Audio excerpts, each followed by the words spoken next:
Viral karon sa social media. Human nga gikahimutan sa mga netizens ang hulagway sa tulo ka mga ulitaw nga pisot apan hingpit nang nagpatuli dito sa Lapu-Lapu City.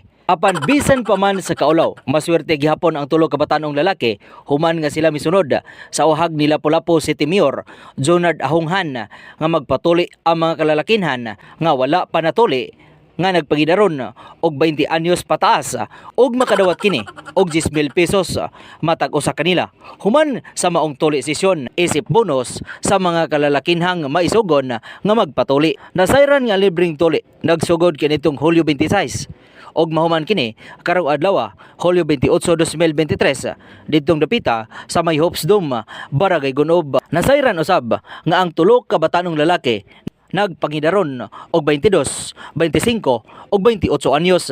Din gikalipay usab nila nga dadawat ang 10,000 pesos isip bonus sa ilang pagpatuli.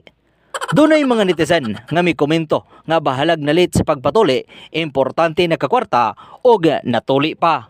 Saktong balita ni kamigong Richard Lumayno sa Diximbi 104.7 Music Best Radyo Sakto Pagadian.